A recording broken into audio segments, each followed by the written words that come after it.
People are like, oh, well, he wouldn't survive the fall. Jedi can survive large falls. They don't just like absorb the energy. They literally slow themselves down with the Force. He is a Jedi master. The only Jedi stronger than Mace Windu was Yoda.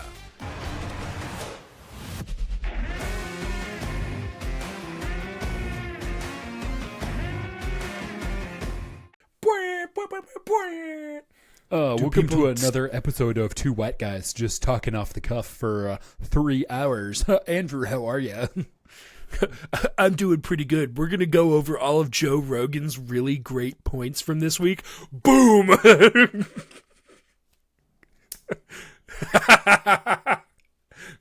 And this episode is marked as explicit. Was that self-harm? That was really dark right away. That was an actual fire. You just had that on hand? Yeah, dude. I'll do it. First of all, I always keep that thing on me. That's so stupid. Okay, hold on. It's for... What is that, for lighting your scented candles? Yeah, dude. Northern Pine, bitch. Yes! Oh, dude, I love me a scented candle. I know I was hating there a second ago, but you know I love those things. Dude, you know my office smells like a Christmas tree right now, so eat it respectfully. All day, baby. Christmas sweater season. Yeah, I was listening to Michael Bublé in the shower today, so... What? Get it.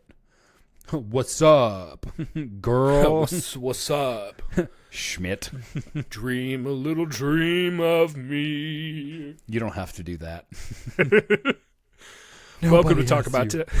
I was doing the intro. Welcome to Talk About Tatooine. I'm Andrew. I'm Nathan. And we're here. Oh my God, I messed it up. 135 episodes, and I messed it up. Danger. And we are twin brothers, here to bring you what's new in nerddom and give colorful commentary on our favorite subjects. Welcome to our cantina. Grab a drink and settle in as we set course for realities beyond our own. I've never met this man in my entire life. I don't know this freak. Why does he look like me? That's weird. Ooh, so speaking of people who look alike are freaks, I made a joke. I made a joke watching the movie Sinners, because this is not a spoiler, but Michael B. Jordan plays himself, or not himself, but he plays twins. He plays both of them. I was like, first off, he's taken jobs away from twins. No, I love Michael B. Jordan. Brother, what did we talk about off screen? You can't be saying stuff like that. You can't. It's like, they're going to kill us. They are going to burn our houses down. But I was talking to a coworker who also really likes scary movies, and so I brought up Sinners and how we both really enjoyed it. And I said, ooh, but caveat, twins be freaks. And they thought that was very funny. And I was like, whoo, that does not always fly with some people. Some people are like, that's a really mean thing to say. And you're like, no, I'm a twin. And they're like, oh, so it's self-deprecating? And I'm like, yeah, it's supposed to be funny. Hundo P. Self-deprecating. And we're the freaky kind of twin that's identical. All of you who are the fraternal type doesn't even count. You suck. You might as well just be Irish at that point. Oh my God. Wait. Not because Irish people are bad, but because of Irish twins. Have you heard of that before? Where it's like Is that where they're less than 9 months apart? Yeah, it's like a twin, like a regular birth and then an immediate pregnancy and then another birth less than a year later. I thought that was Alaska twins. There are other forms of twin? There's also Alabama twins, also known as cousins.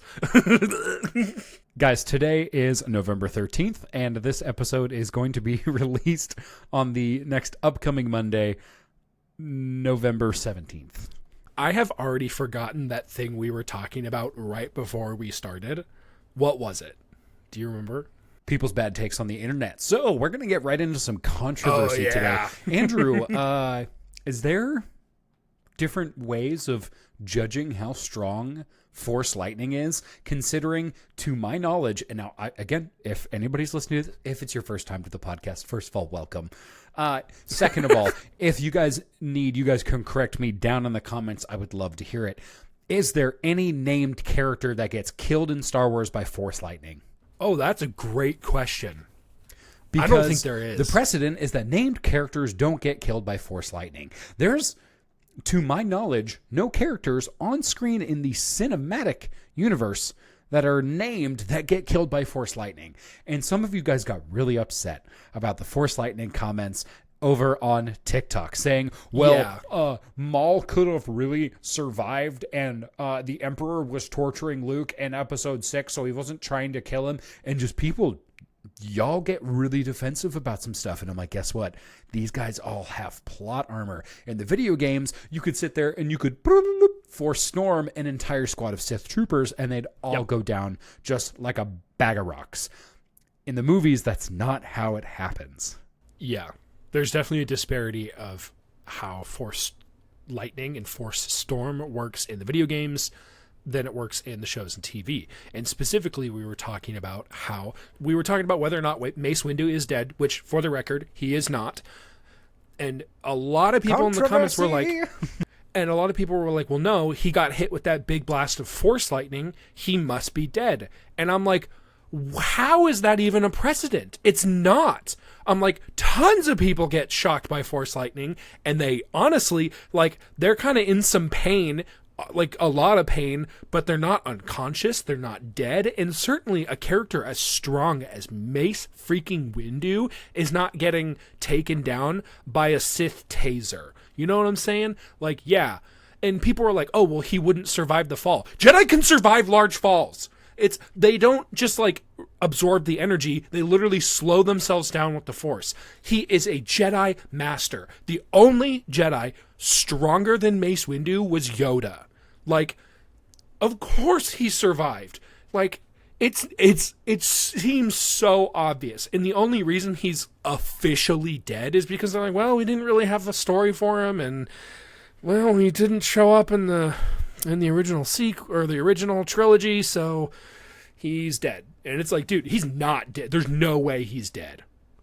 You cannot convince me. And none of your guys' terrible comments in TikTok where he's like, oh, well, Force lightning kills people. I was like, well, it sure doesn't.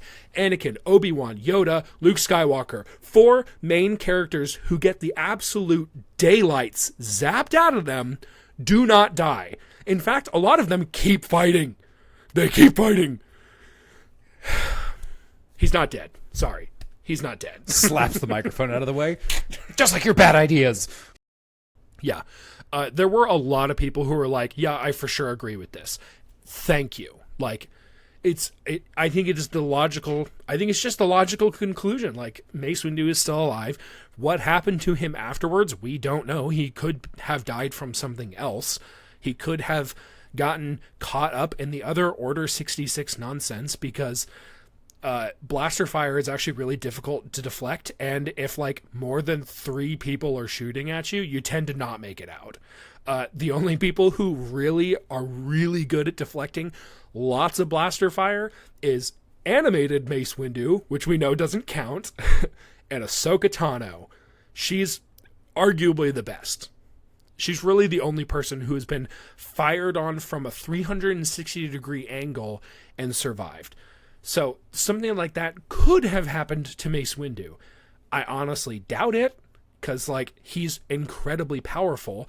And the thing is like Mace Windu's specific style of lightsaber combat called Vapad or Vapad, he basically threads the needle between light and dark side. He basically, in a lot of the literature in books like Shatterpoint or The Glass Abyss that we've talked about in previous episodes a little bit, he essentially does use a little bit of dark side power.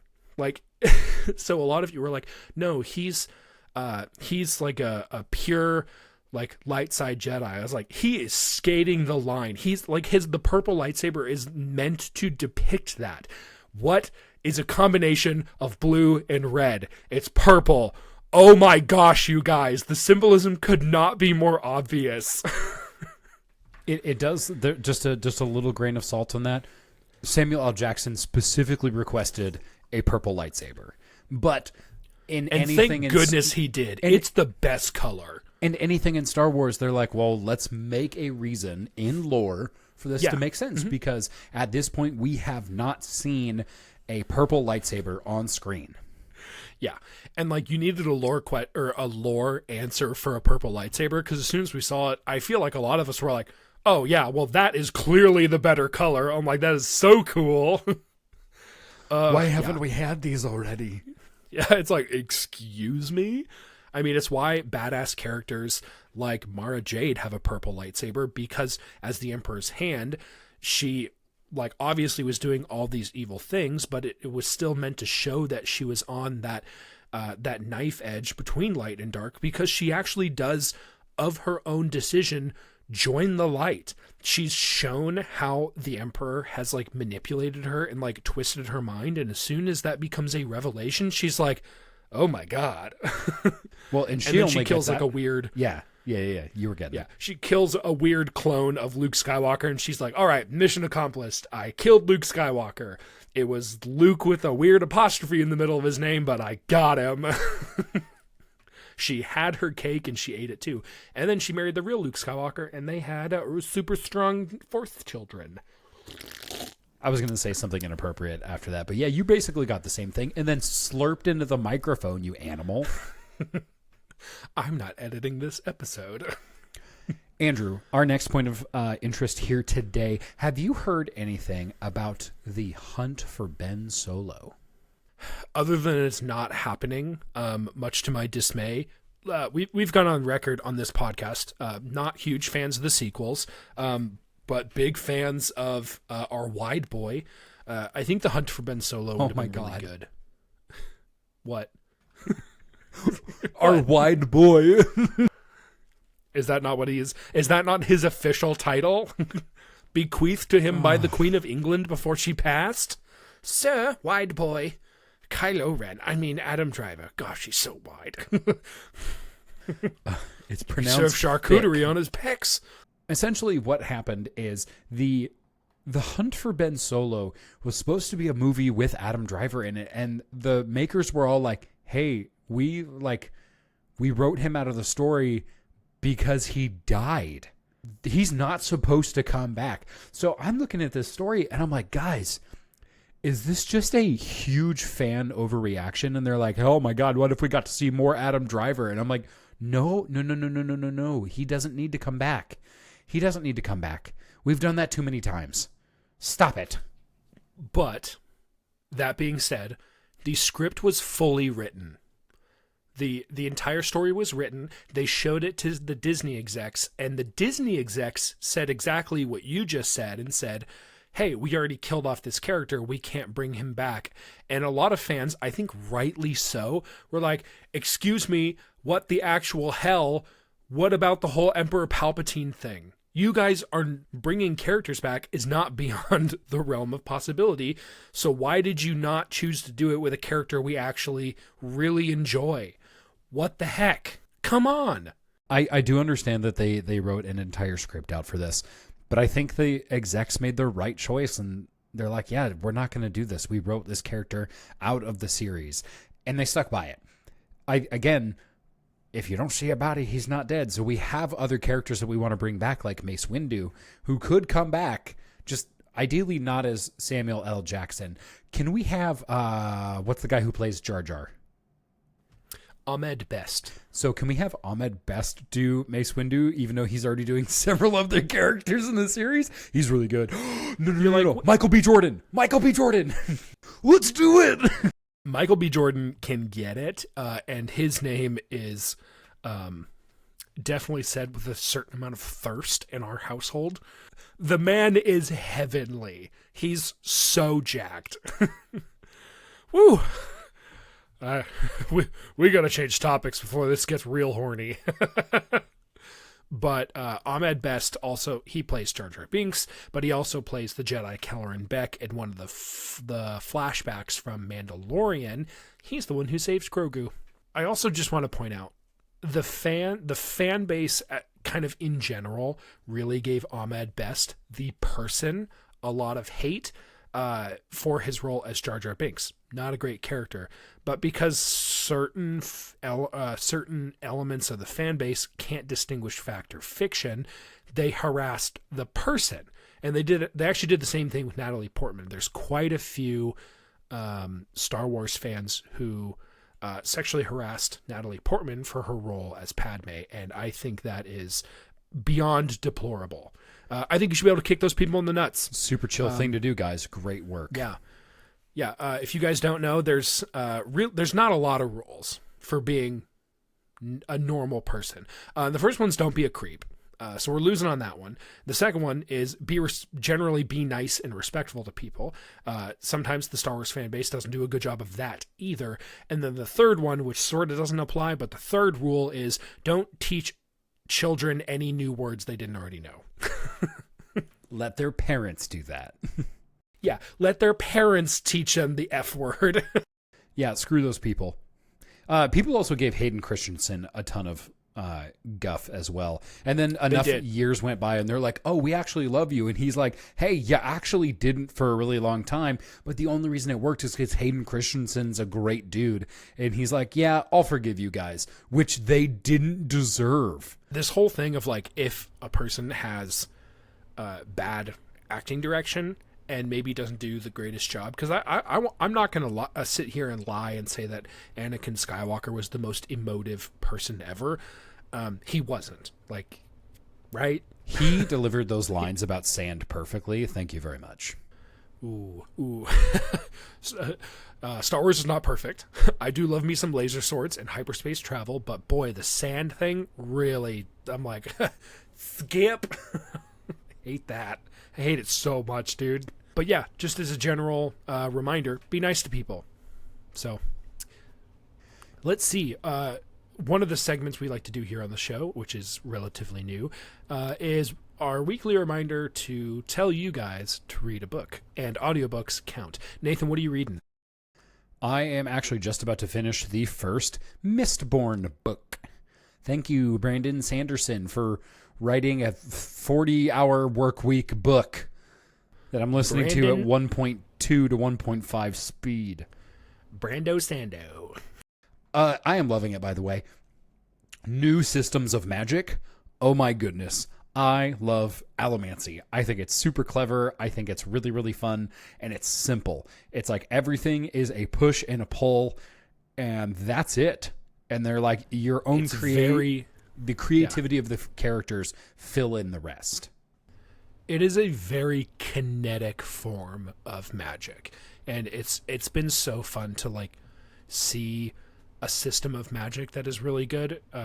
We've kind of said one of our favorite series of books is the Inheritance Cycle, which I really like because it is such a well thought out system of magic, and it actually is also very kinetic because it comes down to one of the fundamental laws of physics, which Christopher Paolini's magic system is based on.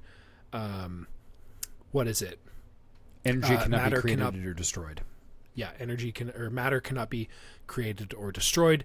This really intentional look into like every magic has a cost, and the energy's got to come from somewhere. It's great. It's so cool. And he's got very few rules of like, oh, magic can't do X, Y, or Z. I think there's only like one thing that like magic can't do in his series, and it's raise the dead, I think. Not yet it can't. Not with that attitude. You just got to put the lightning in all the right places. Andrew, what are you reading? Good. I am reading, I'm on book 2 of the Red Rising trilogy.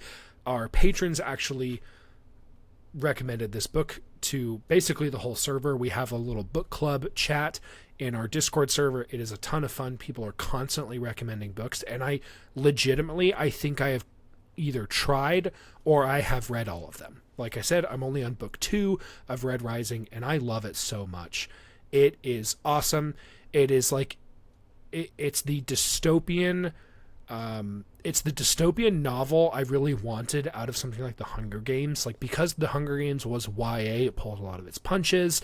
I didn't really like the love triangle that was going on.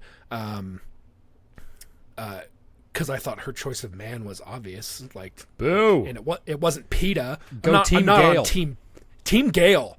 100%. Boo PETA. Boo PETA. Mr. Pita Bread. Literally because he's a baker. You get it? Because he's a baker. Yeah. That's not what I sound like. No, it's not. My apologies. How was rude rude to you. Don't. Misa so sorry. Why do words come out of my mouth? Why do I say the things I say? Oh, gosh. But Red Rising is really good. I highly recommend it. The books will be on screen here. You guys should definitely check it out. It's been such a wild ride. The story is incredibly fast. Like, if you're not, like, I'm listening to it on an audiobook, and it'll be like, this happened, then this happened, then this happened. And I'm like, what? I'm still mourning the thing that happened, like, 2 sentences ago. And you're like, he's just like, keep up, man, let's go. Yeah, it's been really awesome. I love that. On to our next piece of news. Andrew, did you see about Oscar Isaac's comment on Disney? Oh, yeah. First off, I love Oscar Isaac. He is my Duke. He's so good. That's a Dune reference for anyone who hasn't seen it. So what I have written down here is Oscar Isaac will not be returning to Disney, either in Star Wars or Moon Knight, if Disney keeps doing fascist things, via IGN. The same sentiment is also coming from Mark Hamill, a.k.a. Luke Skywalker, Mark Ruffalo, the Hulk, Pedro Pascal, the Mandalorian, and Tatiana Maslany, who plays She-Hulk. All of them are joining calls to basically say, hey, cancel your Disney Plus subscriptions. They don't deserve your money because they are bending the knee. We don't bend knees here. Yeah. Actually, no, we do. It's good for your health to, like, squat and stuff, but, like, not the metaphorical knee. Not the metaphorical knee. The metaphorical knee. Yeah, squats are good for you. Yeah, Oscar Isaac said, IGN reported Oscar Isaac is open to returning to Star Wars if Disney doesn't, quote, succumb to fascism. Yeah, because, like, how do you do a fascism? How do you do an authoritarianism? You control the media. And if the media is only putting out what you say, like, that's how you get a propaganda state, which is what the current administration is. Like, they're not hiding it. They're not trying to be coy or sly about it. They're just doing propaganda. Like, don't get me wrong. All American administrations have done propaganda. It's what they do. Propaganda can be positive, but a lot of it's just like, hey, we're trying to control the way people think so that they like us more and we can do more things that we want to do. And it typically goes against their mandate, which is to be a voice of the constituents, right? Like, they're trying to enforce their own will on the people and not the people's will on the government. Hey, I'm just saying, do you remember my idea for the Billionaire Hunger Games? Yeah, I do. I really like it. We should really revisit that. Yeah, gosh, what's that movie? The Purge. It's like The Purge, but with where the billionaires weren't safe. Real bummer twist to those movies. I was saying the rich people were just like, yeah, we'll just pay people to not kill us. At work the other day, I was basically describing, I was like, man, it's really unfair that, like, these guys basically hoard wealth because they can't produce. They're not superhumans. They're literally just old rich white guys or nepo babies that inherit all this wealth. They can't do the labor that it would create to make $1 billion. Like, some of these guys, you would have to work, like, overtime for every week of your life for, like, 29,000 years to, like, earn a certain amount of money, even before you were even a billionaire. So it's like you'd never see that amount of money working. And I was like, man, we should really just, like, Robin Hood this and just, like, take their money and spread it out. And one of the guys in my office was like, isn't that like socialism or something? And I said, yeah, and? He's like, isn't that bad? And I'm like, is it bad if you get more money from rich people? Well, but, like, did they earn it? And I was like, I'm going to kick you in the nuts. I'm like, this is no longer. They did not earn it. It's like, guys, you don't have to kiss their boots. And it's like, I'm like, this is literally how the warning that Star Wars is trying to give us. They're like, listen, the Empire is an authoritarian state. Very obviously so. Because it's literally 2 evil wizards controlling everything.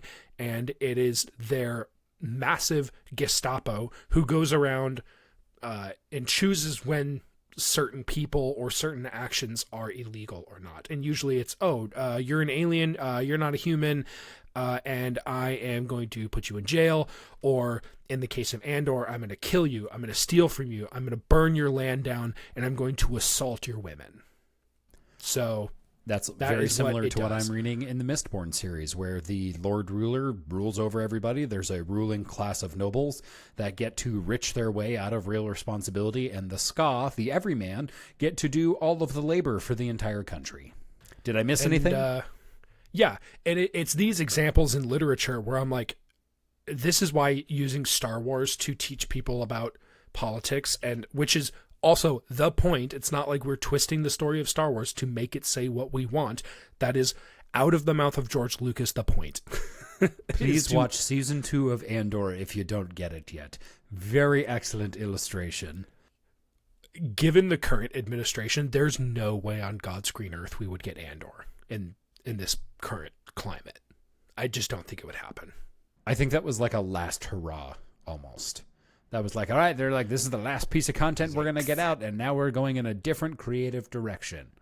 So help me if the next Star Wars trailer for whatever new project has any amount of AI in it, I'm going to burn something down. Oh, it will. It 100% will.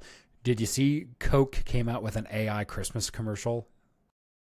Yeah, they've been doing AI Christmas commercials for the last year or two.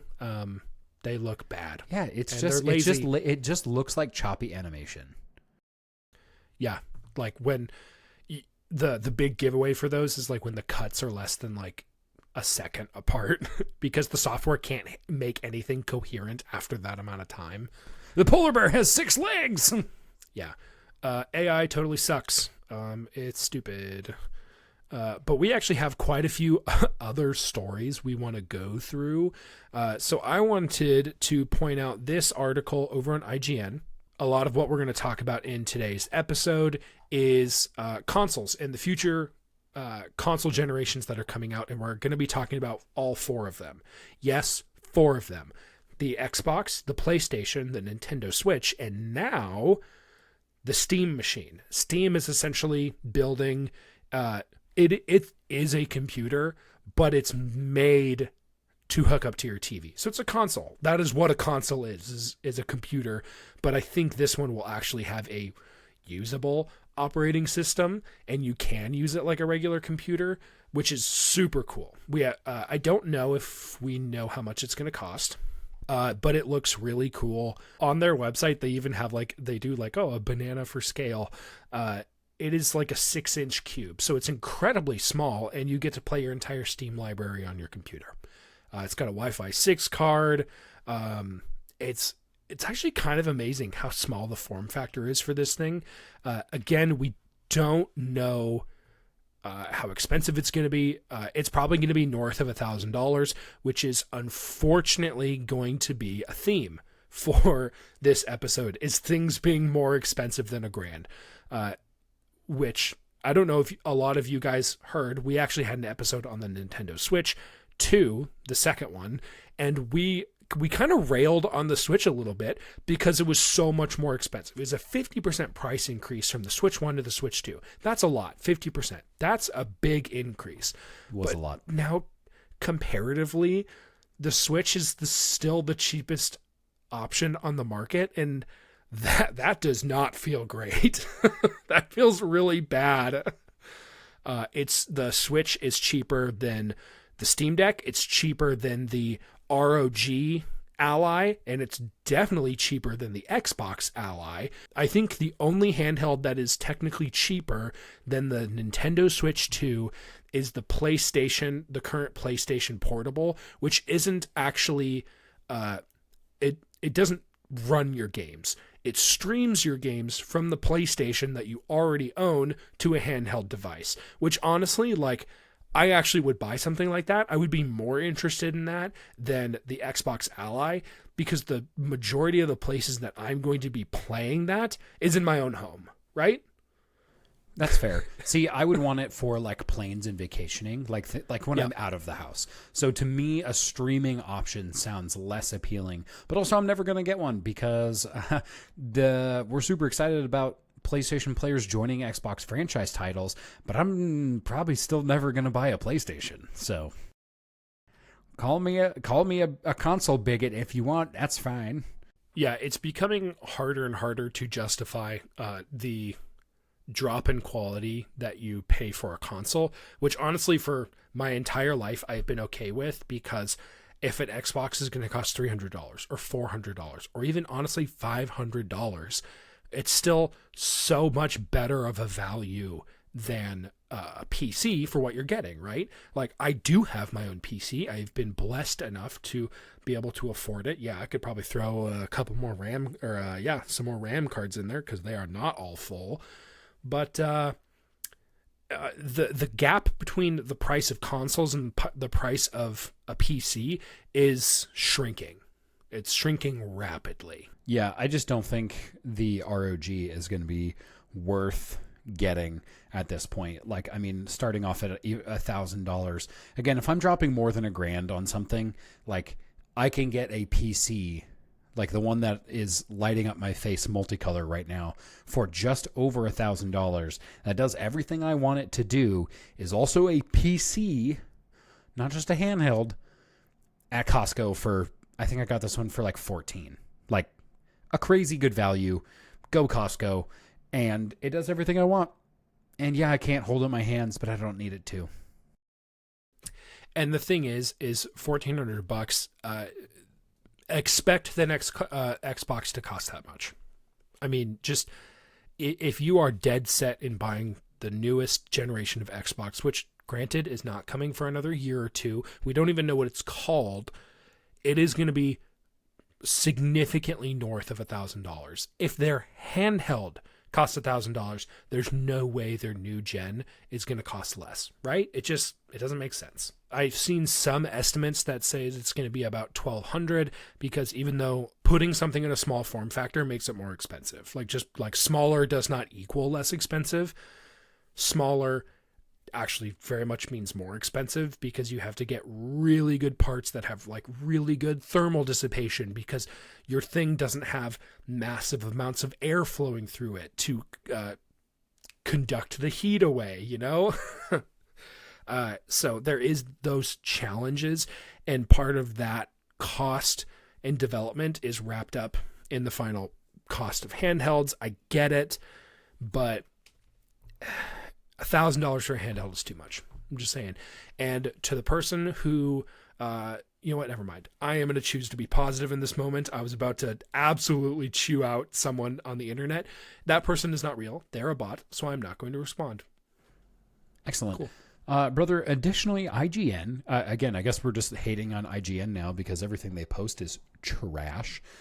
They posted a tier list of games. Can you start off by telling us why this tier list is a load of garbage?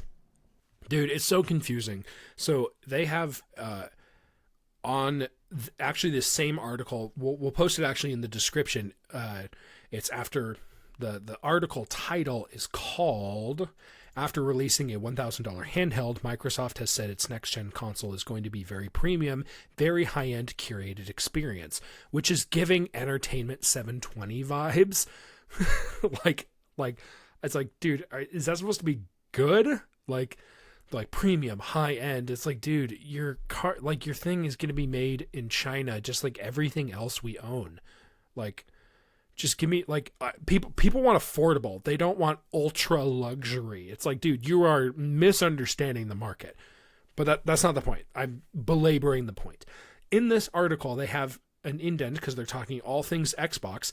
They have an Xbox Games Series tier list, which we'll put up on the screen now. There's some problems with this list, including several franchises that are not Xbox exclusives. So if this is an Xbox Games Series list, I would expect exclusives only. That seems reasonable, does it not? It does seem reasonable. It feels implied, even though it's never stated that these are Xbox exclusives.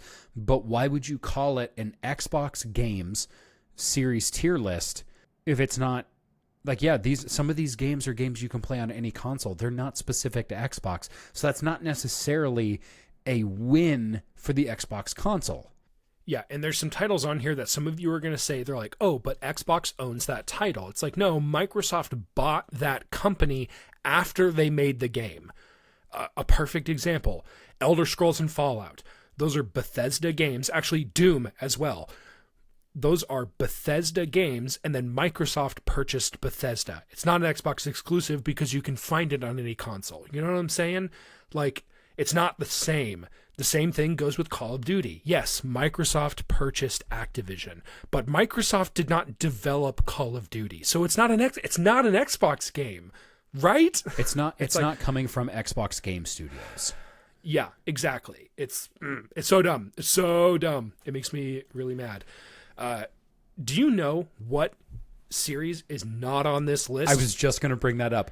Gears of War isn't Gears on of the freaking list. War, dude. That's wild. That's so dumb. You guys put you guys put Viva Pinata on the list and not Gears of War? Dude, IGN, they're such full of crap, dude. It's What a like bunch you of guys clowns. It's like I try so hard not to like gatekeep things, but I'm like I'm like, but they reported on it. They reported when Gears of War, the remaster, made it to PlayStation, IGN put out an article and said this is a good thing for gamers, which we agreed with. It is. More people playing the Gears of War franchise is a good thing because it's so fun. And it's so gritty, and the story is legitimately good. People who did not tear up in Gears of War 2 when you found Maria do not have souls, my friend. It's so good. Oh, so That's actually going to be our AI litmus test for future players. yeah. And so the fact, I'm like, yes, Halo is on this list. It's in S tier. That is where that belongs. But the fact that Gears of War is not on here is a crime. It honestly invalidates the rest of this list, honestly. Also, State of Decay in C tier, B minimum. B minimum. I think, again, because this needs to be an Xbox exclusive, it does need to be in the B tier. I think, or even possibly the A tier, because it's a buggy game, but it's fun. Like, it was a fun game. Yeah, it's fun despite the bugs.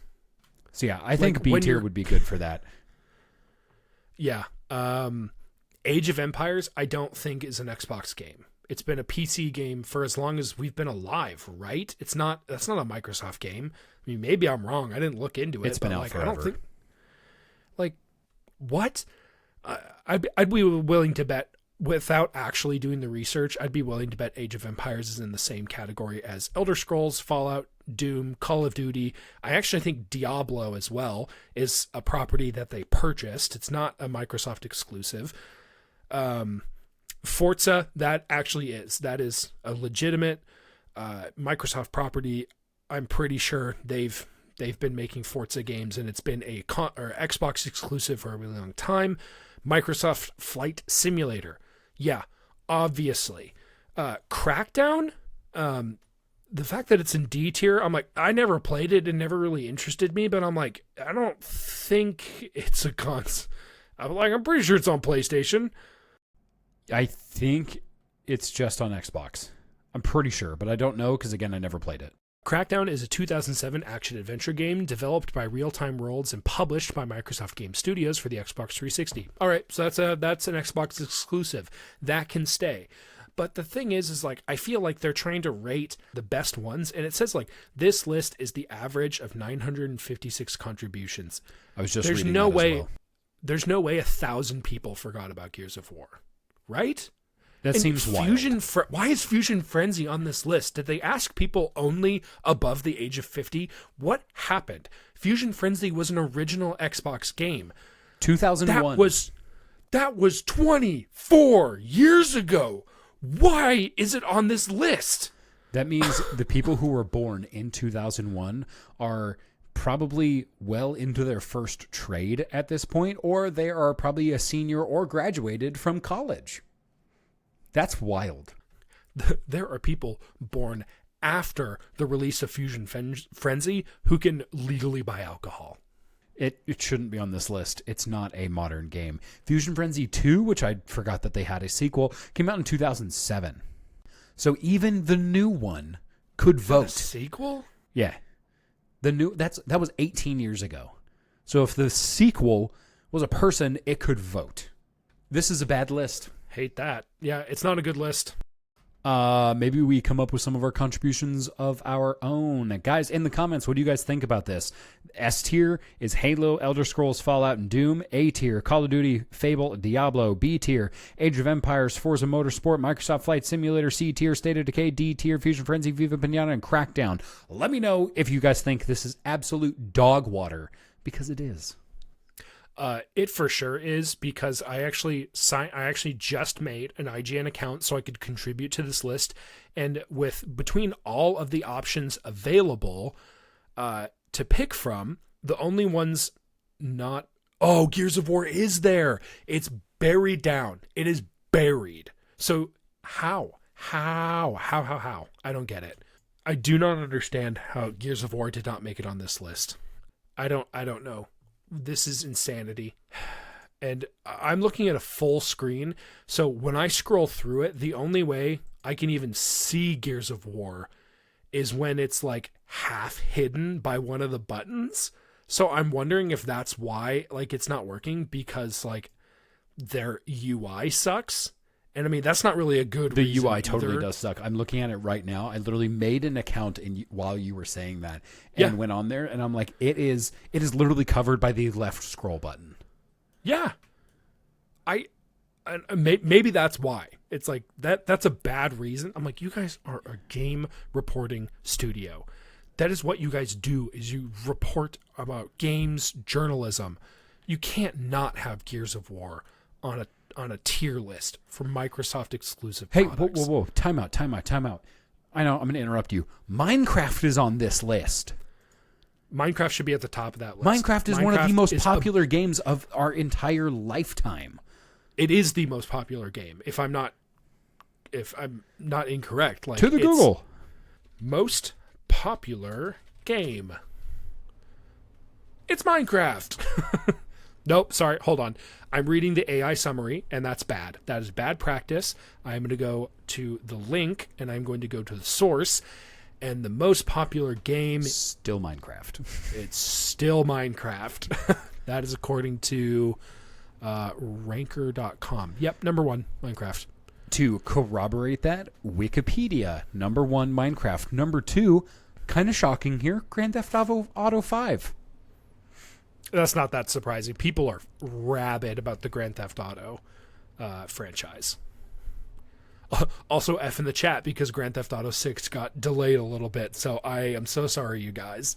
It's not my cup of tea, but I get why you guys like it. Guys, make sure you like and subscribe and follow the podcast on wherever you're listening. Give us a 5-star review. We really appreciate it. Hopefully in some future episodes, there's actually a lot of stuff that we didn't get to. Warhammer is coming out with a new campaign novel, The 500 Worlds. We talked a little bit about Oscar Isaac and whether or not he is going to be in Star Wars later. But also Oscar Isaac is going to be in his own Frankenstein movie. And it looks kind of good. Check out the trailer for the new Frankenstein movie starring Oscar Isaac. And we are for sure going to keep covering the release of the Steam Machine. For me, there's a lot of interest there, but let us know what you guys think. I know we're kind of in like a desert as far as like Star Wars news, so we really appreciate you guys tuning in. Thanks so much to our patrons, Mike, Isaac, and David, for continually contributing to the podcast. We love you guys so much. If you guys can, give $5 to us over there. Become either a Jedi or a Sith adept in the chat, and you guys will join in on the follower fight, which we are working on. It's happening. And basically, we're putting up battle line units up against actual knights. If we get enough patrons, maybe we'll do this on the actual tabletop if you guys want to make this go full time. Guys, thank you so much for watching. Make sure to like, follow, subscribe, interact with all of these videos. Thank you all so much. And until next time, may the Force be with you.